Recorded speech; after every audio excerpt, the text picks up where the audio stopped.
Hi ಎಲ್ಲರಿಗೂ ನಮಸ್ಕಾರ, welcome back to our YouTube channel. So ಈಗ ನಾವು ನೋಡ್ತಾ ಹೋಗೋಣ ಕಂಬಷನ್ ಮತ್ತೆ ಫ್ಲೇಮ್ ಈ ಒಂದು ಚಾಪ್ಟರ್ ನ ಕುರಿತಾಗಿ ನೋಡ್ತಾ ಹೋಗೋಣ. ಪ್ರಶ್ನೆಗಳು. ಮೊದಲನೇ ಪ್ರಶ್ನೆ, ದಹನ ಪ್ರಕ್ರಿಯೆಗೆ ಅಗತ್ಯವಿರುವಂತಹ 3 ಪ್ರಮುಖ ಅಂಶಗಳು ಯಾವುವು? ನೋಡಿ, ದಹನ ಕ್ರಿಯೆಗೆ ಅವಶ್ಯಕವಾಗಿರುವಂತಹ 3 ಪ್ರಮುಖ ಅಂಶಗಳು ಬಂದು ಇಂಧನ, ಶಾಖ ಮತ್ತೆ ಆಮ್ಲಜನಕ ಆಗಿರುತ್ತೆ. ಬೆಂಕಿಯನ್ನ ನಂದಿಸೋದಕ್ಕೆ ಬಳಸುವಂತಹ ವಸ್ತುವನ್ನ ಏನಂತ ಕರೀತಾರೆ? ನೋಡಿ, ಬೆಂಕಿಯನ್ನ ನಂದಿಸೋದಕ್ಕೆ ಬಳಸುವಂತಹ ವಸ್ತುವನ್ನ ಅಗ್ನಿಶಾಮಕ ಮೀನ್ಸ್ ಫೈರ್ ಎಕ್ಸ್ಟಿಂಗ್ವಿಷರ್ ಅಂತ ಹೇಳಿ ಕರೀತಾರೆ. ಜ್ವಾಲೆಯು ಉಂಟಾಗಬೇಕು ಅಂತ ಹೇಳಿದ್ರೆ ಇಂಧನವು ಯಾವ ಸ್ಥಿತಿಯಲ್ಲಿ ಇರಬೇಕು? ಈಗ ಜ್ವಾಲೆ ಉಂಟಾಗಬೇಕು ಅಂದ್ರೆ ಇಂಧನ ಅನಿಲ ಸ್ಥಿತಿಯಲ್ಲಿ ಇದ್ರೆ ಮಾತ್ರ ಜ್ವಾಲೆ ಉಂಟಾಗೋದಕ್ಕೆ ಸಾಧ್ಯ. ಇನ್ನು ಜ್ವಾಲೆಯ ಯಾವ ವಲಯವು ಅತಿ ಹೆಚ್ಚು ಉಷ್ಣತೆಯನ್ನ ಹೊಂದಿರುತ್ತೆ? ಅತಿ ಹೆಚ್ಚು ಉಷ್ಣತೆಯನ್ನ ಹೊಂದಿರುವಂತದ್ದು ಹೊರವಲಯ, ಔಟರ್ ಝೋನ್. ದಹನಕ್ಕಾಗಿ ಇಂಧನವನ್ನ ಸುಡೋದಕ್ಕೆ ಅಗತ್ಯವಿರುವಂತಹ ಕನಿಷ್ಠ ಉಷ್ಣತೆಯನ್ನ ಏನಂತ ಕರೀತಾರೆ? ದಟ್ ಇಸ್ ಇಗ್ನಿಷನ್ ಟೆಂಪರೇಚರ್ ಅಂತ ಹೇಳಿ ಕರೀತಾರೆ. ಯಾವ ಅನಿಲವು ದಹನ ಕ್ರಿಯೆಗೆ ಸಹಾಯ ಮಾಡುತ್ತೆ? ನೋಡಿ, ದಹನ ಕ್ರಿಯೆಗೆ ಸಹಾಯ ಮಾಡುವಂತದ್ದು ದಟ್ ಇಸ್ ಆಮ್ಲಜನಕ, ಆಕ್ಸಿಜನ್. ಕಲ್ಲಿದ್ದಲು ಮತ್ತು ಪೆಟ್ರೋಲಿಯಂ ಯಾವ ರೀತಿಯ ಇಂಧನಗಳು? ನೋಡಿ, ಇವೆಲ್ಲ ಫಾಸಿಲ್ ಫ್ಯೂಯಲ್ಸ್ ಅಂತ ಹೇಳ್ತೀವಿ.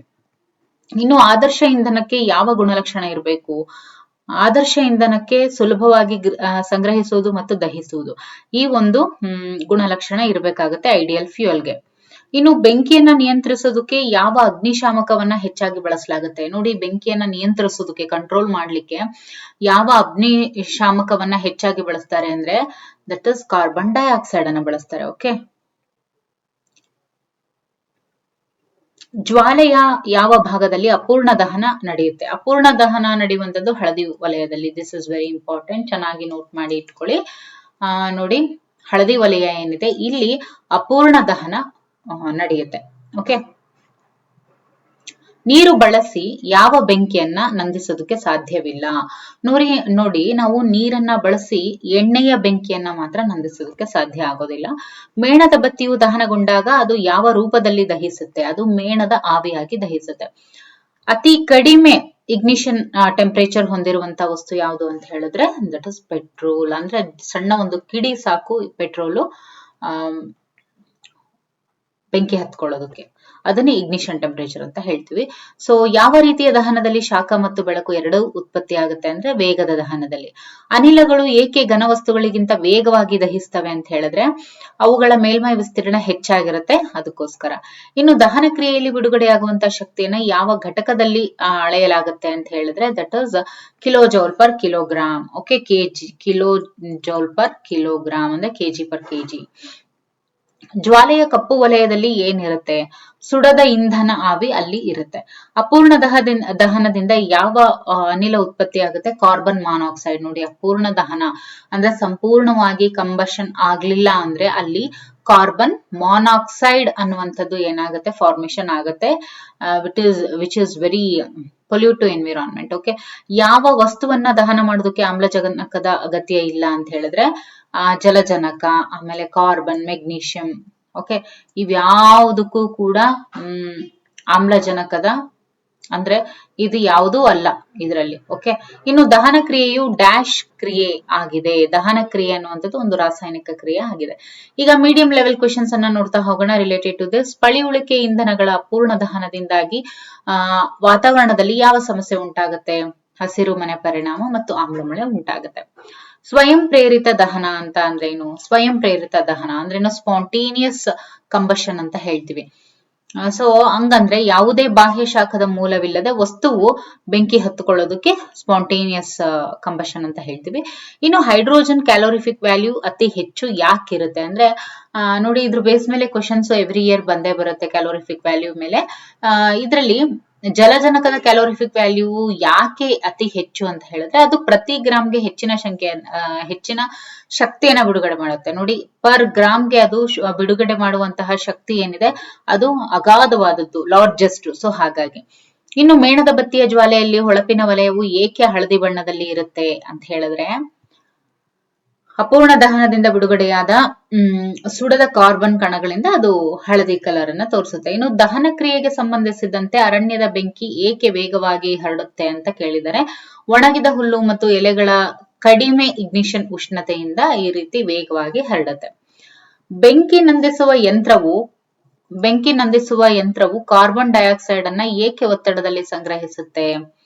ಯಾಕೆ ಅಂದ್ರೆ ಅದು ಸುಲಭವಾಗಿ ಅನಿಲವಾಗಿರೋದ್ರಿಂದ ಕಂಪ್ರೆಸ್ ಮಾಡ್ತಾರೆ. ಘನ ಇಂಧನಗಳ ದಹನವು ಯಾವ ರೂಪದಲ್ಲಿ ನಡೆಯುತ್ತೆ? ಆವಿಯಾಗಿ ಪರಿವರ್ತಿತವಾದ ನಂತರ. ಓಕೆ, ಇನ್ನು LPG ಇದರ ಪ್ರಮುಖ ಅಂಶಗಳು ಯಾವುವು? ಪ್ರೋಪೇನ್ ಮತ್ತು ಬ್ಯೂಟೇನ್. ನೋಡಿ, ಪ್ರೋಪೇನ್ ಮತ್ತು ಬ್ಯೂಟೇನ್ ಏನಿದೆಯಲ್ಲ, ಇವೆರಡು ಎಲಿಮೆಂಟ್ಸ್ LPG ಯ ಪ್ರಮುಖ ಎಲಿಮೆಂಟ್ಸ್ ಆಗಿರುತ್ತೆ. ಒಂದು ಪ್ರೋಪೇನ್ ಮತ್ತೆ ಇನ್ನೊಂದು ಬ್ಯೂಟೇನ್. ಓಕೆ, ಕಲ್ಲಿದ್ದಲು ದಹನಗೊಂಡಾಗ ಮುಖ್ಯವಾಗಿ ಯಾವ ಅನಿಲ ಉತ್ಪತ್ತಿ ಆಗುತ್ತೆ? ಕಲ್ಲಿದ್ದಲು ದಹನಗೊಂಡಾಗ ಕಾರ್ಬನ್ ಡೈಆಕ್ಸೈಡ್ ಅನಿಲ ಬಿಡುಗಡೆ ಆಗುತ್ತೆ. ಆಮೇಲೆ ಬಟ್ಟೆ ಸುಟ್ಟಾಗ ಉಂಟಾಗುವಂತಹ ಬೆಂಕಿಯನ್ನ ನಂದಿಸೋದಕ್ಕೆ ನೀರು ಪರಿಣಾಮಕಾರಿ, ಆದ್ರೆ ವಿದ್ಯುತ್ ಉಪಕರಣಗಳ ಬೆಂಕಿಗೆ ಏಕೆ ಸೂಕ್ತ ಅಲ್ಲ ಅಂತ ಕೇಳಿದ್ದಾರೆ. ನೋಡಿ, ನೀರು ವಿದ್ಯುತ್ ವಾಹಕ ಆಗಿರೋದ್ರಿಂದ ವಿದ್ಯುತ್ ಶಾಕ್ನ ಅಪಾಯ ಇರುತ್ತೆ. ಹಾಗಾಗಿ ಇನ್ನು ಒಂದು ದ್ರವ ಇಂಧನವು ಜ್ವಾಲೆಯನ್ನ ಏಕೆ ಉತ್ಪಾದಿಸುತ್ತದೆ? ಒಂದು ದ್ರವ ಇಂಧನವು ಜ್ವಾಲೆಯನ್ನ ಏಕೆ ಉತ್ಪಾದಿಸುತ್ತೆ ಅಂದ್ರೆ ದ್ರವವು ದಹನ ತಾಪಮಾನಕ್ಕೆ ಬಿಸಿ ಮಾಡಿದಾಗ ಆವಿಯಾಗಿ ನಂತರ ದಹಿಸೋದ್ರಿಂದ. ಓಕೆ, ಇನ್ನು ದಹನ ಕ್ರಿಯೆಯಲ್ಲಿ ಶಾಖ ಮತ್ತು ಬೆಳಕು ಬಿಡುಗಡೆಯಾಗುವಂತಹ ಶಕ್ತಿಯನ್ನ ಏನಂತ ಕರೀತಾರೆ? ಉತ್ಕರ್ಷಣ ಅಂತ ಹೇಳಿ ಕರೀತಾರೆ. ದಹನ ಕ್ರಿಯೆಗೆ ಸಂಬಂಧಿಸಿದಂತೆ ಯಾವ ಹೇಳಿಕೆ ಇಲ್ಲಿ ಸರಿಯಾಗಿದೆ ಅಂತ ಕೇಳಿದರೆ ಎಲ್ಲಾ ದಹನ ಕ್ರಿಯೆಗಳು ಕೂಡ ಶಾಖ ಮತ್ತು ಬೆಳಕನ್ನ ಇಲ್ಲಿ ಉತ್ಪಾದಿಸ್ತವೆ. ಓಕೆ, ಇನ್ನು ಯಾವ ವಸ್ತುವಿನ ದಹನದಲ್ಲಿ ಹೆಚ್ಚಿನ ಪ್ರಮಾಣದ ಕಾರ್ಬನ್ ಮಾನಾಕ್ಸೈಡ್ ಉತ್ಪತ್ತಿ ಆಗುತ್ತೆ? ನೋಡಿ, ಕಾರ್ಬನ್ ಮಾನಾಕ್ಸೈಡ್ ಜಾಸ್ತಿ ಉತ್ಪತ್ತಿ ಆಗುವಂತದ್ದು ಪಳಿಯುಳಿಕೆ ಇಂಧನಗಳ ಅಪೂರ್ಣ ದಹನದಿಂದ ಉಂಟಾಗುತ್ತೆ. ಇನ್ನು ಬೆಂಕಿ ನಂದಿಸುವ ಯಂತ್ರದಲ್ಲಿ ಸೋಡಾ ಆಸಿಡ್ ಅನ್ನ ಯಾಕೆ ಬಳಸ್ತಾರೆ? ನೋಡಿ, ಬೆಂಕಿ ನಂದಿಸುವ ಒಂದು ಯಂತ್ರದಲ್ಲಿ ಸೋಡಾ ಆಸಿಡ್ ಅನ್ನ ಯಾಕೆ ಉಪಯೋಗಿಸ್ತಾರೆ ಅಂದ್ರೆ ಅದು ಕಾರ್ಬನ್ ಡೈಆಕ್ಸೈಡ್ ಅನ್ನ ಉತ್ಪಾದಿಸುತ್ತೆ, ಅದಕ್ಕೋಸ್ಕರ. ಇನ್ನು ದಹನ ಕ್ರಿಯೆಗೆ ಸಂಬಂಧಿಸಿದಂತೆ ಯಾವ ಹೇಳಿಕೆ ತಪ್ಪು ಅಂತ ಕೇಳಿದರೆ ಎಲ್ಲಾ ದಹನ ಕ್ರಿಯೆಗಳು ವೇಗವಾಗಿ ನಡೆಯುತ್ತವೆ ಅಂತ ಇದೆಯಲ್ಲ, ದಿಸ್ ಇಸ್ ರಾಂಗ್. ಓಕೆ, ಒಂದು ಜ್ವಾಲೆಯಲ್ಲಿ ಅತ್ಯಂತ ಬಿಸಿಯಾದ ಭಾಗವನ್ನ ಯಾವ ಬಣ್ಣದಿಂದ ಗುರುತಿಸಬಹುದು? ನೀಲಿ. ಅಲ್ಲಿ ನೀಲಿ ಕಲರ್ ಇದೆ ಅಂತ ಅಂದ್ರೆ ಅಲ್ಲಿ ಅತ್ಯಂತ ಬಿಸಿ ಭಾಗ ಅಂತ ಹೇಳಿ ಗುರುತಿಸಬಹುದು. ಇನ್ನು ಗೃಹ ಬಳಕೆಯ ಇಂಧನಗಳಲ್ಲಿ ಯಾವುದು ಜ್ವಾಲೆ ಇಲ್ಲದೆ ಸುಡುತ್ತದೆ ಅಂತ ಕೇಳಿದರೆ ಕಲ್ಲಿದ್ದಲು. ಕ್ಯಾಲೋರಿಫಿಕ್ ಮೌಲ್ಯದ ಅರ್ಥ ಏನು ಅಂತ ಕೇಳಿದರೆ ಕ್ಯಾಲೋರಿಫಿಕ್ ಮೌಲ್ಯದ ಅರ್ಥ ಏನು ಅಂದ್ರೆ ಪ್ರತಿ ಗ್ರಾಮ್, ಓಕೆ, ಪ್ರತಿ ಕಿಲೋಗ್ರಾಮ್ ಇಂಧನದಿಂದ ಬಿಡುಗಡೆಯಾಗುವಂತ ಶಕ್ತಿ ಅಂತ ಕ್ಯಾಲೋರಿಫಿಕ್ ವ್ಯಾಲ್ಯೂನ ಹೇಳ್ತಾರೆ. ಏನಂತ? ಪ್ರತಿ ಕೆಜಿಗೆ ಇಂಧನದಿಂದ ಬಿಡುಗಡೆಯಾಗುವಂತ ಶಕ್ತಿಯನ್ನ ಕ್ಯಾಲೋರಿಫಿಕ್ ಮೌಲ್ಯ ಅಂತ ಹೇಳಿ ಕರೀತಾರೆ. ಇನ್ನು ಅಗ್ನಿಶಾಮಕಗಳು ಬೆಂಕಿಯನ್ನ ಹೇಗೆ ನಂದಿಸ್ತವೆ? ಅಗ್ನಿಶಾಮಕಗಳು ಬೆಂಕಿಯನ್ನ ಹೇಗೆ ನಂದಿಸ್ತವೆ ಅಂದ್ರೆ ಇಂಧನವನ್ನ ತಣ್ಣಗಾಗಿಸೋದ್ರಿಂದ ಅವು ನಂದಿಸ್ತವೆ. ಓಕೆ, ಇಂಧನವನ್ನ ತಣ್ಣಗಾಗಿಸುವುದರಿಂದ ಅವು ನಂದಿಸ್ತವೆ, ಅಥವಾ ಆಮ್ಲಜನಕದ ಸಂಪರ್ಕವನ್ನ ಕಡಿತಗೊಳಿಸೋದ್ರಿಂದ ನಂದಿಸ್ತವೆ. ಓಕೆ, ಇನ್ನು ಟಫ್ ಲೆವೆಲ್ ಕ್ವೆಶನ್ಸ್ ಇದೆ, ಅದನ್ನ ನೋಡ್ತಾ ಹೋಗೋಣ. ಸೀಮೆ ಎಣ್ಣೆ ಒಲೆಯ ಜ್ವಾಲೆಯು ಏಕೆ ನೀಲಿ ಬಣ್ಣದಲ್ಲಿ ಇರುತ್ತೆ? ಈಗ ನಾವು ಸೀಮೆ ಎಣ್ಣೆ ಹೊಲೆ ಹತ್ತಿಸಿದಾಗ ಅದು ನೀಲಿ ಬಣ್ಣದಲ್ಲಿ ಇರುತ್ತೆ. ಯಾಕೆ? ಸಂಪೂರ್ಣ ದಹನ ನಡೆಯೋದ್ರಿಂದ ಅದು ನೀಲಿ ಬಣ್ಣ ತೋರಿಸುತ್ತೆ. ಯಾವ ಅನಿಲವನ್ನ ಸಾಮಾನ್ಯವಾಗಿ ಅಗ್ನಿ ನಿಯಂತ್ರಕ ಅಂತ ಹೇಳಿ ಕರೀತಾರೆ ಅಂದ್ರೆ ಏನು? Fire suppressant. ಯಾವ ಅನಿಲವನ್ನ ಫೈರ್ ಸಪ್ರೆಸೆಂಟ್ ಅಂತ ಕರೀತಾರೆ ಅಂದ್ರೆ that is nitrogen. This is very important, ಚೆನ್ನಾಗಿ ನೆನಪಿನಲ್ಲಿ ಇಟ್ಕೊಳ್ಳಿ. ಯಾವ ಅನಿಲವನ್ನ ಸಾಮಾನ್ಯವಾಗಿ ಅಗ್ನಿ ನಿಯಂತ್ರಕ ಅಂತ ಹೇಳಿ ಕರೀತಾರೆ? ನೈಟ್ರೋಜನ್, ಹೈಡ್ರೋಜನ್, ಹೀಲಿಯಂ, ಆರ್ಗಾನ್ ಅಂತ ಇದೆ. ಸರಿಯಾದಂತ ಉತ್ತರ ಬಂದು ನೈಟ್ರೋಜನ್. ಆಕ್ಸಿಡೇಷನ್ ಮತ್ತು ದಹನದ ನಡುವಿನ ವ್ಯತ್ಯಾಸ ಏನು? ಆಕ್ಸಿಡೇಷನ್ ಮತ್ತು ದಹನದ ನಡುವಿನ ವ್ಯತ್ಯಾಸ ಏನು ಅಂದ್ರೆ ಆಕ್ಸಿಡೇಷನ್ ತುಂಬಾ ನಿಧಾನವಾಗಿ ನಡೆಯುತ್ತೆ, ಬಟ್ ದಹನ ಏನಿರುತ್ತೆ ಅದು ತುಂಬಾ ವೇಗವಾದ ಪ್ರಕ್ರಿಯೆ ಆಗಿರುತ್ತೆ. ಸಿಲಿಂಡರ್ ನಲ್ಲಿರುವಂತಹ LPG ಅನಿಲ ಸೋರಿಕೆ ಆದಾಗ ನಮ್ಗೆ ಯಾಕೆ ವಾಸನೆ ಬರುತ್ತೆ ಅಂತ ಕೇಳಿದರೆ ಏನಕ್ಕೆ ವಾಸನೆ ಬರುತ್ತೆ ಅಂದ್ರೆ ಅದಲ್ಲಿ ಇಥೈಲ್ ಮರ್ಕ್ಯಾಪ್ಟನ್ ಅನ್ನುವಂತಹ ರಾಸಾಯನಿಕವನ್ನ ಸೇರಿಸಲಾಗಿರುತ್ತೆ. ಸೊ ಹಾಗಾಗಿ ನಮ್ಗೆ ಸೋರಿಕೆ ಆದಾಗ ಸ್ಮೆಲ್ ಬರುತ್ತೆ. ದಹನ ಕ್ರಿಯೆಗೆ ಸಂಬಂಧಿಸಿದಂತೆ ಸ್ಫೋಟ ಅಂದ್ರೆ ಏನು? ಸ್ಫೋಟ ಅಂತ ಹೇಳಿದ್ರೆ ಇದ್ದಕ್ಕಿದ್ದಂತೆ ಶಾಖ, ಬೆಳಕು, ಶಬ್ದ ಈ ಮೂರುಗಳು ಒಟ್ಟಿಗೆ ದಹನ ಆಗೋದನ್ನ ಇಲ್ಲಿ ಸ್ಫೋಟ ಅಂತ ಕರೀತಾರೆ. ಯಾವ ಪ್ರಕ್ರಿಯೆಯು ಹೊಗೆಯನ್ನ ಉತ್ಪಾದಿಸುತ್ತೆ? ಯಾವ ಪ್ರಕ್ರಿಯೆ ಇಲ್ಲಿ ಹೊಗೆಯನ್ನ ಉತ್ಪಾದಿಸುತ್ತೆ ಅಂತ ಹೇಳಿದ್ರೆ ಇಂಧನದಲ್ಲಿರುವಂತ ಕಾರ್ಬನ್ ಅಂಶದ ಅಪೂರ್ಣ ದಹನ. ಓಕೆ, ಇಂಧನದಲ್ಲಿರುವಂತ ಕಾರ್ಬನ್ ಅಂಶದ ಅಪೂರ್ಣ ದಹನ ಹೊಗೆಯನ್ನ ಉತ್ಪಾದಿಸುತ್ತೆ. ಇನ್ನು ಜ್ವಾಲೆಯ ಯಾವ ಭಾಗದಲ್ಲಿ ಕಮ್ಮಾರರು ಲೋಹವನ್ನ ಕರಗಿಸಲು ಬಳಸ್ತಾರೆ? ನೋಡಿ, ಜ್ವಾಲೆಯಲ್ಲಿ ಇರುವಂತ ಯಾವ ಭಾಗದಲ್ಲಿ ಕಮ್ಮಾರರು ಲೋಹವನ್ನ ತಯಾರಿಸೋದಕ್ಕೆ ಬಳಸ್ತಾರೆ ಅಂದ್ರೆ ದಟ್ ಈಸ್ ಹೊರಗಿನ ನೀಲಿ ವಲಯ. ಯಾಕೆ ಅಂದ್ರೆ ಅಲ್ಲಿ ಜಾಸ್ತಿ ಬಿಸಿ ಇರುತ್ತಲ್ವಾ, ಅದಕ್ಕೆ. ವಿದ್ಯುತ್ ಉಪಕರಣಗಳ ಬೆಂಕಿ ನಂದಿಸೋದಕ್ಕೆ ನೀರು ಸೂಕ್ತವಲ್ಲ. ಯಾಕೆ ಅಂದ್ರೆ ನೀರು ಒಂದು ಉತ್ತಮ ವಿದ್ಯುತ್ ವಾಹಕ, ಅದಕ್ಕೋಸ್ಕರ. ಬೆಂಕಿ ತ್ರಿಕೋನದ ಯಾವ ಅಂಶವನ್ನ ತೆಗೆದು ಹಾಕಿದಾಗ ಬೆಂಕಿ ನಂದುತ್ತೆ ಅಂತ ಕೇಳಿದರೆ ಬೆಂಕಿ ತ್ರಿಕೋನ 5 ಟ್ರಯಾಂಗಲ್ ಅಂತ ಹೇಳ್ತೀವಿ. ಇದರ ಯಾವ ಅಂಶವನ್ನ ತೆಗೆದು ಹಾಕಿದಾಗ ಬೆಂಕಿ ನಂದುತ್ತೆ? ಇಂಧನ, ಶಾಖ ಅಥವಾ ಆಮ್ಲಜನಕ. ಓಕೆ. ಕಲ್ಲಿದ್ದಲು ದಹನಗೊಂಡಾಗ ಅದು ಜ್ವಾಲೆಯನ್ನ ಏಕೆ ಉತ್ಪಾದಿಸೋದಿಲ್ಲ? ಕಲ್ಲಿದ್ದಲು ದಹನಗೊಂಡಾಗ ಅದು ಜ್ವಾಲೆಯನ್ನ ಏಕೆ ಉತ್ಪಾದಿಸೋದಿಲ್ಲ ಅಂತ ಹೇಳಿದ್ರೆ ಅದು ಘನ ರೂಪದಲ್ಲಿ ಇರುತ್ತೆ. ನೋಡಿ, ಕಲ್ಲಿದ್ದಲು ದಹನಗೊಂಡಾಗ ಅದು ಜ್ವಾಲೆಯನ್ನ ಯಾಕೆ ಉತ್ಪಾದಿಸೋದಿಲ್ಲ ಅಂದ್ರೆ ಅದು ಫಸ್ಟ್ ಆಫ್ ಆಲ್ ಅದು ಯಾವ ರೂಪದಲ್ಲಿರುತ್ತೆ? ಘನ ರೂಪದಲ್ಲಿರುತ್ತೆ. ಸೊ ಹಾಗಾಗಿ ಜೊತೆಗೆ ಅದು ಆವಿ ಕೂಡ ಆಗೋದಿಲ್ಲ. ಇನ್ನು ಅನಿಲ ಇಂಧನಗಳು ಘನ ಇಂಧನಗಳಿಗಿಂತ ಯಾಕೆ ಹೆಚ್ಚು ಪರಿಣಾಮಕಾರಿ? ನೋಡಿ, ಅನಿಲ ಇಂಧನಗಳು ಇವು ಘನ ಇಂಧನಗಳಿಗಿಂತ ಹೆಚ್ಚು ಪರಿಣಾಮಕಾರಿ. ಕಾರಣ ಏನು? ಕಾರಣ ಏನು ಅಂತ ಹೇಳಿದ್ರೆ ಅವು ಸುಲಭವಾಗಿ ಸುಡ್ತವೆ ಮತ್ತು ಸಂಪೂರ್ಣವಾಗಿ ದಹಿಸ್ತವೆ, ಅದಕ್ಕೋಸ್ಕರ. ಇನ್ನು ದಹನ ಕ್ರಿಯೆಯು ಯಾವ ರೀತಿಯ ರಾಸಾಯನಿಕ ಪ್ರಕ್ರಿಯೆ ಅಂತ ಕೇಳಿದ್ರೆ ಉಷ್ಣ ಹೊರಹಾಕುವ ಪ್ರಕ್ರಿಯೆ, ಅಂದ್ರೆ ಏನು? Exothermic process. ಒಂದು ದಹನ ಕ್ರಿಯೆಯಲ್ಲಿ ಬಿಡುಗಡೆಯಾಗುವಂತಹ ಶಕ್ತಿಯನ್ನ ಏನಂತ ಕರೀತಾರೆ? ದಹನ ಶಕ್ತಿ ಅಂತ ಹೇಳಿ ಕರೀತಾರೆ. ಬೆಂಕಿಯನ್ನ ನಂದಿಸೋದಕ್ಕೆ ಕಾರ್ಬನ್ ಡೈಆಕ್ಸೈಡ್ ಅನ್ನ ಯಾಕೆ ಹೆಚ್ಚು ಬಳಸಲಾಗುತ್ತೆ? ನೋಡಿ, ಬೆಂಕಿಯನ್ನ ಈಗ ನಂದಿಸ್ಬೇಕು ಅಂತ ಹೇಳಿದ್ರೆ ಕಾರ್ಬನ್ ಡೈಆಕ್ಸೈಡ್ ಅನ್ನ ಯಾಕೆ ಹೆಚ್ಚಾಗಿ ಬಳಸ್ತಾರೆ ಅಂತ ಹೇಳಿದ್ರೆ ಇದು ಆಮ್ಲಜನಕದ ಸಂಪರ್ಕವನ್ನ ಕಡಿತಗೊಳಿಸುತ್ತೆ, ಅದಕ್ಕೋಸ್ಕರ. ಇನ್ನು ಅಡುಗೆ ಅನಿಲ ಸೋರಿಕೆ ಆದಾಗ ನಮ್ಗೆ ವಾಸನೆ ಬರೋದಕ್ಕೆ ಕಾರಣ ಏನು ಅಂದ್ರೆ ಅಂದ್ರೆ ಸೋರಿಕೆ ಪತ್ತೆ ಹಚ್ಚೋದಕ್ಕೆ ಸೇರಿಸುವ ವಸ್ತುವಿನಿಂದ, ಅಂದ್ರೆ ಯಾವುದು? That is methyl mercaptan, ethyl mercaptan. Okay. ಯಾವ ರೀತಿಯ ದಹನದಲ್ಲಿ ಬೆಂಕಿ ಮತ್ತು ಶಾಖ ಉತ್ಪತ್ತಿ ಆಗೋದಿಲ್ಲ? ನಿಧಾನ ದಹನದಲ್ಲಿ ಉತ್ಪತ್ತಿ ಆಗೋದಿಲ್ಲ. ಯಾವ ಇಂಧನವು ಅತಿ ಕಡಿಮೆ ಇಗ್ನಿಷನ್ ಉಷ್ಣತೆಯನ್ನು ಹೊಂದಿದೆ? That is petrol. ಬೆಂಕಿಯನ್ನ ನಿಯಂತ್ರಿಸೋದಕ್ಕೆ ಬಳಸುವಂತ ಜಲ ಆಧಾರಿತ ಅಗ್ನಿಶಾಮಕಗಳು ಯಾವ ತತ್ವದ ಆಧಾರದ ಮೇಲೆ ಕೆಲಸವನ್ನ ನಿರ್ವಹಿಸ್ತವೆ ಅಂತ ಹೇಳಿದ್ರೆ ದಟ್ ಇಸ್ ಇಂಧನವನ್ನ ತಣ್ಣಗಾಗಿಸೋದು. ಇನ್ನು ಜ್ವಾಲೆಯ ಹಳದಿ ಬಣ್ಣಕ್ಕೆ ಕಾರಣ ಏನು ಅಂತ ಹೇಳಿದ್ರೆ ಇಂಧನದ ಅಪೂರ್ಣ ದಹನ ಇದಕ್ಕೆ ಕಾರಣ ಆಗಿರುತ್ತೆ. ದಹನ ಎಂಬ ಪದವನ್ನ ಏಕೆ ರಾಸಾಯನಿಕ ಪ್ರತಿಕ್ರಿಯೆ ಅಂತ ಹೇಳಿ ವ್ಯಾಖ್ಯಾನಿಸಲಾಗುತ್ತೆ ಅಂತ ಕೇಳಿದರೆ, ಯಾಕೆ ಅಂದ್ರೆ ಇಂಧನ ಮತ್ತು ಆಮ್ಲಜನಕ ಹೊಸ ವಸ್ತುಗಳನ್ನ ರೂಪಿಸ್ತವೆ, ಅದಕ್ಕೋಸ್ಕರ. ಓಕೆ. ಅಗ್ನಿಶಾಮಕವಾಗಿ ಕಾರ್ಬನ್ ಡೈಆಕ್ಸೈಡ್ ಯಾಕೆ ಹೆಚ್ಚು ಪರಿಣಾಮಕಾರಿ? ನೋಡಿ, ಅಗ್ನಿಶಾಮಕವಾಗಿ ಕಾರ್ಬನ್ ಡೈಆಕ್ಸೈಡ್ ಯಾಕೆ ಹೆಚ್ಚು ಪರಿಣಾಮಕಾರಿ ಅಂತ ಹೇಳಿದ್ರೆ ಇದು ಆಮ್ಲಜನಕಕ್ಕಿಂತ ಭಾರವಾಗಿದೆ ಮತ್ತು ಬೆಂಕಿಯನ್ನು ಸುತ್ತುವರೆದಿರುತ್ತೆ, ಅದಕ್ಕೋಸ್ಕರ. ಇನ್ನು ದಹನ ಕ್ರಿಯೆಗೆ ಸಂಬಂಧಿಸಿದಂತೆ ಯಾವ ಹೇಳಿಕೆ ತಪ್ಪು? ಜ್ವಾಲೆ ಇರುವ ಎಲ್ಲಾ ದಹನಗಳು ಸಂಪೂರ್ಣವಾಗಿರುತ್ತವೆ ಅನ್ನೋ ಹೇಳಿಕೆ ಏನಿದೆ ಅದು ತಪ್ಪು. ಇನ್ನು ಸೀಮೆಎಣ್ಣೆ ವಲಯ ಜ್ವಾಲೆಯು ಏಕೆ ಹಳದಿಯಿಂದ ನೀಲಿಗೆ ಬದಲಾಗುತ್ತೆ ಅಂತ ಹೇಳಿದ್ರೆ ಅಲ್ಲಿ ಅಪೂರ್ಣ ದಹನದಿಂದ ಸಂಪೂರ್ಣ ದಹನಕ್ಕೆ ಬದಲಾಗೋದ್ರಿಂದ. ಯಾವ ಇಂಧನವನ್ನ ಸ್ವಚ್ಛ ಇಂಧನ ಅಂತ ಹೇಳಿ ಕರೀತಾರೆ? ನೋಡಿ, ಸ್ವಚ್ಛ ಇಂಧನ ಅಂತ ಹೇಳಿ LPG ಯನ್ನ ಕರೀತಾರೆ. ಓಕೆ. ಇನ್ನು ಮರ ಅಥವಾ ಕಲ್ಲಿದ್ದಲು ದಹನದಿಂದ ಉಂಟಾಗುವಂತ ಮುಖ್ಯ ಹಾನಿಕಾರಕ ಅನಿಲಗಳು ಯಾವುವು?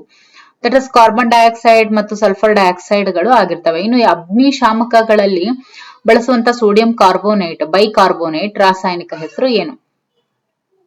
NaHCO3. ನೋಡಿ, ಸೋಡಿಯಂ ಬೈಕಾರ್ಬೋನೇಟ್ ಇದರ ರಾಸಾಯನಿಕ ಹೆಸರು. ಓಕೆ. ಇದು ಅಡುಗೆ ಸೋಡಾ ಆಗಿರುತ್ತೆ. ಇನ್ನು ಅಗ್ನಿಶಾಮಕಗಳು ಹೇಗೆ ಕಾರ್ಯವನ್ನ ನಿರ್ವಹಿಸ್ತವೆ ಅಂತ ಹೇಳಿದ್ರೆ ಬೆಂಕಿ ತ್ರಿಕೋನದ 3 ಅಂಶಗಳಲ್ಲಿ ಒಂದನ್ನ ತೆಗೆದು ಹಾಕೋದ್ರಿಂದ. ಯಾವ ರೀತಿಯ ಇಂಧನವು ಕಡಿಮೆ ಪರಿಸರ ಮಾಲಿನ್ಯವನ್ನು ಉಂಟು ಮಾಡುತ್ತೆ? ದಟ್ ಇಸ್ CNG ಕಡಿಮೆ ಪರಿಸರ ಮಾಲಿನ್ಯವನ್ನು ಉಂಟು ಮಾಡುತ್ತೆ.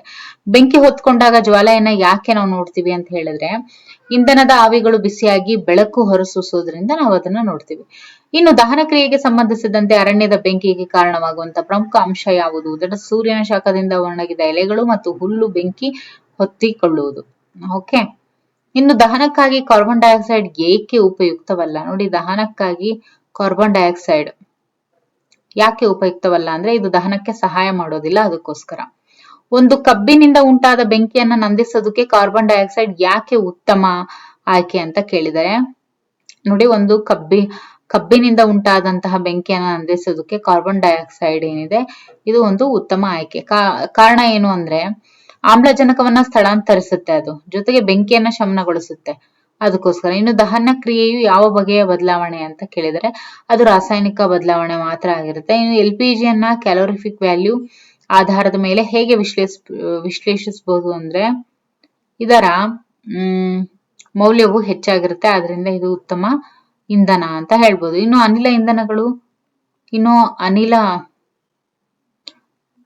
ಅನಿಲ ಇಂಧನಗಳು ಯಾಕೆ ಯಾವುದೇ ಅವಶೇಷಗಳನ್ನ ಬಿಡೋದಿಲ್ಲ ಅಂತ ಇದೆ. ನೋಡಿ, ಅವು ಸಂಪೂರ್ಣವಾಗಿ ದಹಿಸೋದ್ರಿಂದ. ಓಕೆ. ಇನ್ನು ಕಾರ್ಬನ್ ಮೊನಾಕ್ಸೈಡ್ ಯಾಕೆ ಅಪಾಯಕಾರಿ ಅಂತ ಕೇಳಿದರೆ ಕಾರ್ಬನ್ ಡೈಆಕ್ಸೈಡ್ ಯಾಕೆ ಅಪಾಯಕಾರಿ ಅಂತ ಹೇಳಿದ್ರೆ ಇದು ರಕ್ತದಲ್ಲಿ ಆಮ್ಲಜನಕದ ಸಾಗಾಣಿಕೆ ಸಾಮರ್ಥ್ಯವನ್ನ ಕಡಿಮೆ ಮಾಡುತ್ತೆ. ಓಕೆ, ಅದಕ್ಕೋಸ್ಕರ. ಇನ್ನು ದಹನ ಕ್ರಿಯೆಯಲ್ಲಿ ಬಿಡುಗಡೆಯಾಗುವ ಇಂಧನದ ಪ್ರಮಾಣ ಏನಂತ ಕರೀತಾರೆ? ದಟ್ ಇಸ್ ಕ್ಯಾಲೋರಿಫಿಕ್ ಮೌಲ್ಯ ಅಂತ ಹೇಳಿ ಕರೀತಾರೆ. ಇನ್ನು ಇನ್ ಅಡೋಲೆಸೆನ್ಸ್ ಹಂಗಂದ್ರೇನು? ಇನ್ ಅಡೋಲೆಸೆನ್ಸ್ ಅಂತ ಅಂದ್ರೆ ಏನು?